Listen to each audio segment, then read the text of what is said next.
for being here with us this evening. Thank you. Thank you for coming to Toronto. Just to start the conversation with the audience, I'd like to ask Mr. Kore-eda, this film is somehow a departure from your previous work, as it does not center completely on family relationships and family dynamics, although family plays an important role in this film. Why did you decide at this point in your career to make a courtroom drama?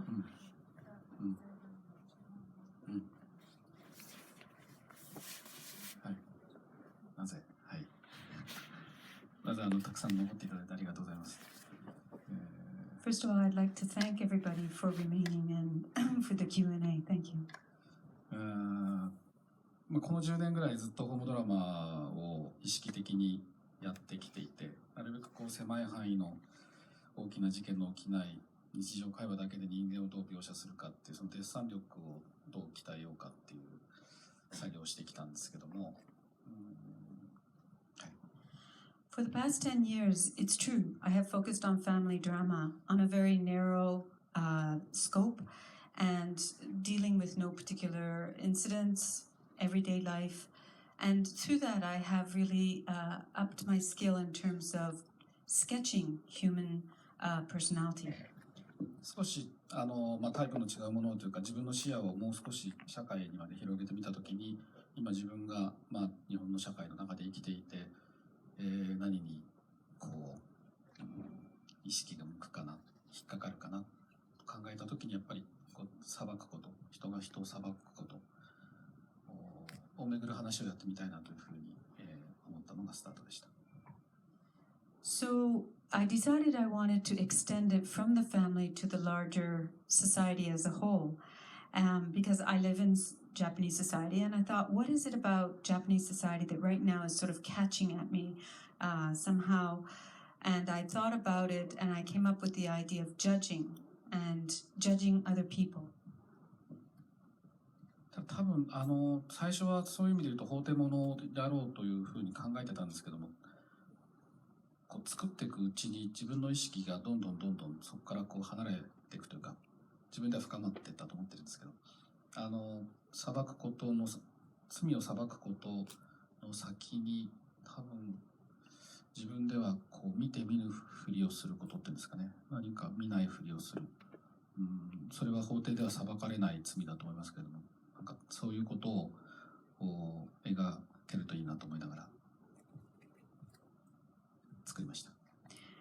And so I think from the beginning I figured I would be doing a courtroom drama, but I have to say, as I started working on it, my awareness, my understanding of it began to expand. I would like to think that it went more deep.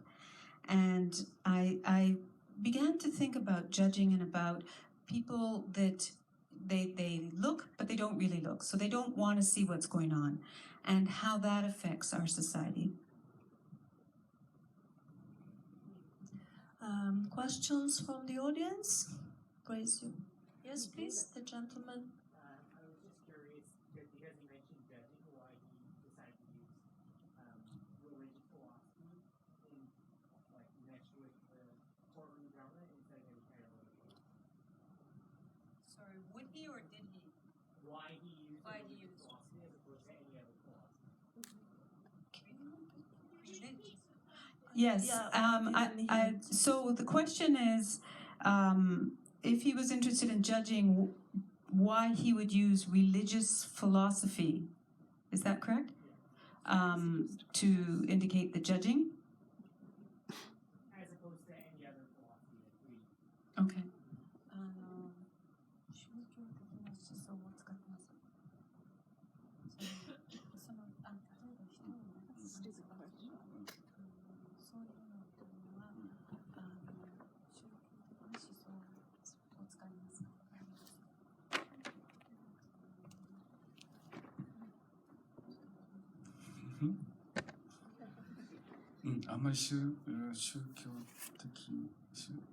Sorry, I just a little want to make sure. Religion is not really involved in this. Are you saying it is or it isn't?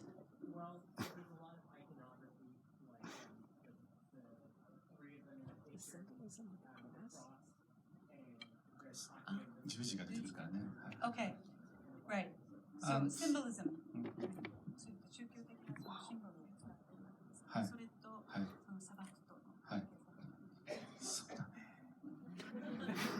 多分あの弁護士はそこにそういうこう十字に多分そういう僕が多分っていうのもなんだけどそういうものを見ようとしたんじゃないですかね。誰かを裁こうとしたんじゃないかっていう焼け跡もそうですし、でも偶然かもしれないし、そこにでもそういうものを見ようとしたんじゃないですかね。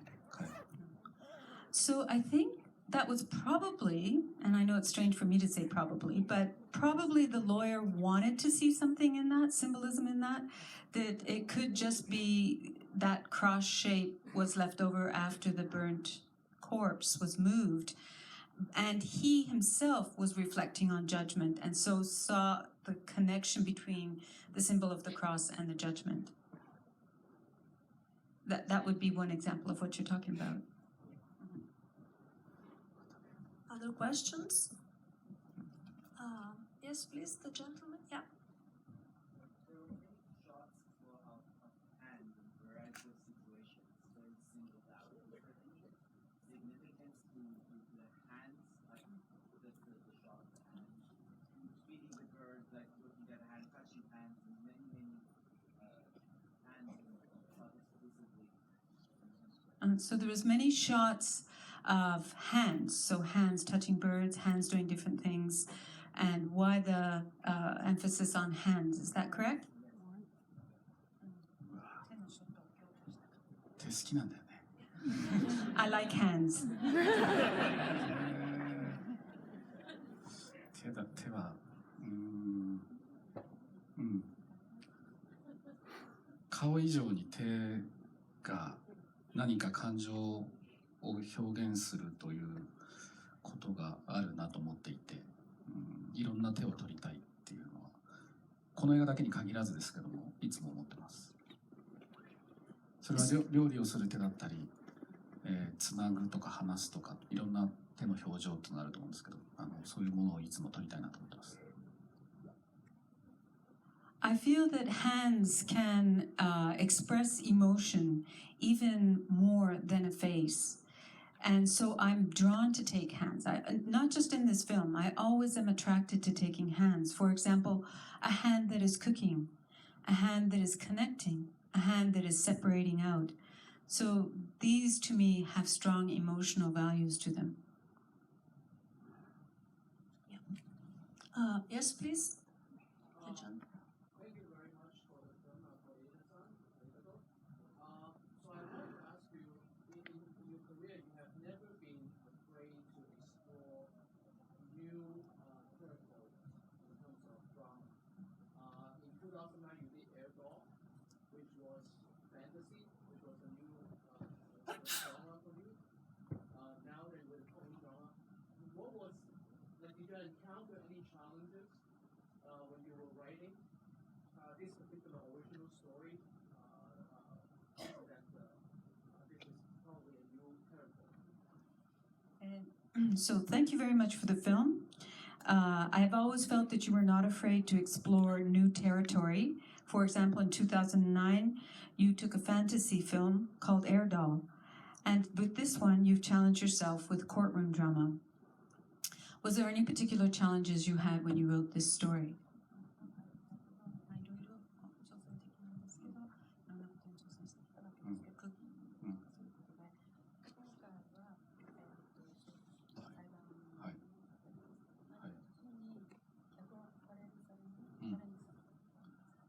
Ah. 今回は本作りの以前の段階で弁護士さん、現役の弁護士さんに7人脚本作りに参加をしてもらって、主にはその検察側と弁護側と犯人役っていうのを全部弁護士にやってもらったんですよね。それで、模擬接見という形で、初めましてって名刺見せるところから全部会議室でやってもらって撮影をして文字起こしをして、脚本に落とし込むっていう、かなりその弁護士と一緒に脚本を作るっていう作業が、非常に新鮮でしたし、勉強になりました。面白かったです。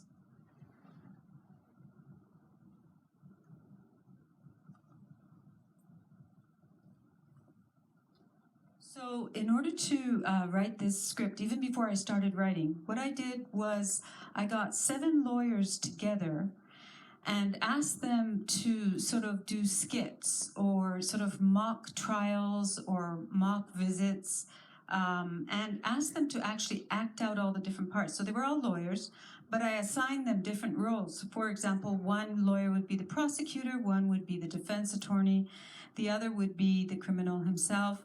And I would ask them to act out, like, for example, the scene where they come to the visiting booth. How would they go and see the prisoner? How would they put out their business card? Right from the details like that. And through this constant repetition of different skits, I filmed them, and then I would get someone to transcribe it. And the language and the way that they spoke at the actual lawyers spoke during their skits was what I used to create the script. And it was a very new and exciting process for me, and I found it very interesting. Yes, please, the lady. Yeah.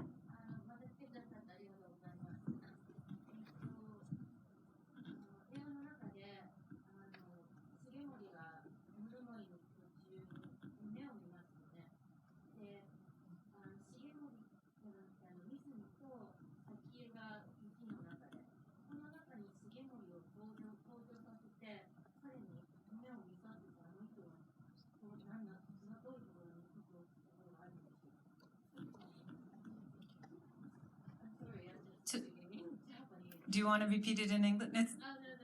Okay. So thank you very much for coming. The question was, thank you very much for coming. There's a scene where Shigemori is going back to the town in northern Japan, and he sees his daughter, and Misumi and Saki are there, and then somehow Shigemori gets involved in that. So what was he trying to indicate in that particular scene?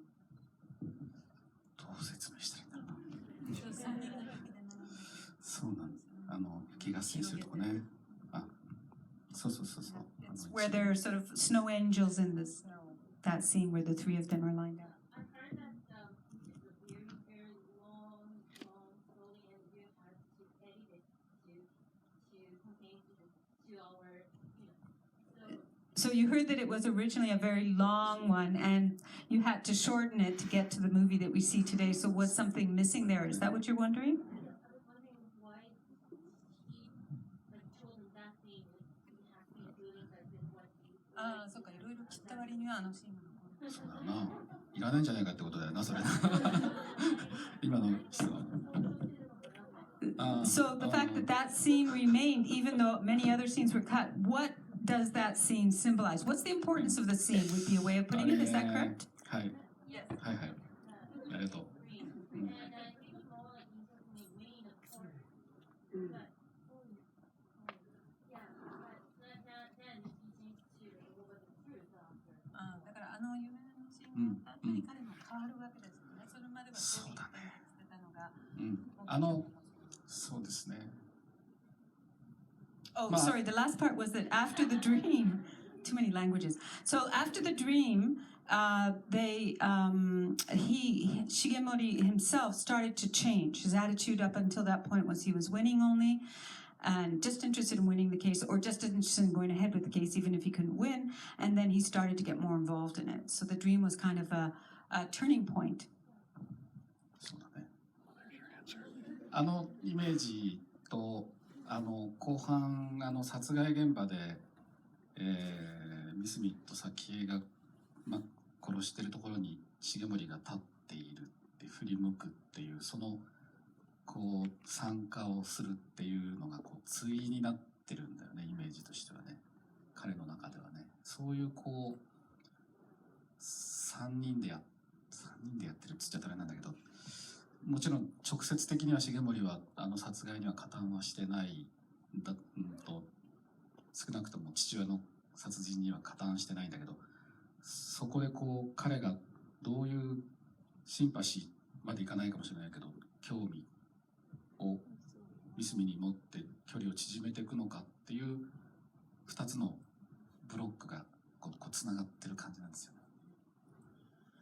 So the image that you're referring to, the dream image, is actually paired with the image of the murder site, the scene where Misumi and Sakia, the daughter of the victim, are both at the murder site. So that those two scenes are connected. And in that murder site scene, also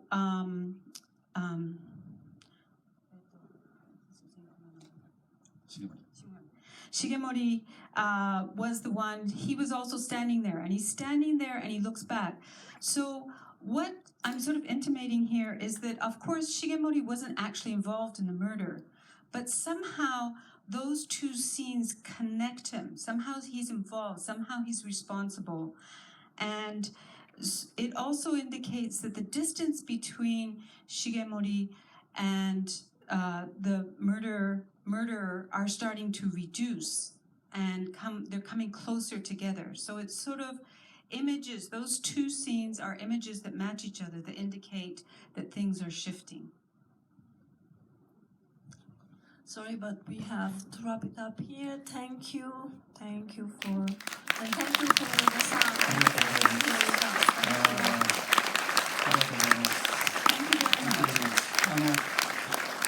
本当に3年続けて呼んでいただいてて、本当はジョバンナももっと他に読みたい監督がいるんじゃないかと思うんですけど、僕が作るもんだから呼ばなくちゃいけなくなってるようなところもちょっとあるかもしれませんけども、また今実は次の準備に入っておりまして、間に合えばまた来年、読んでいただければここに帰っていきたいと思います。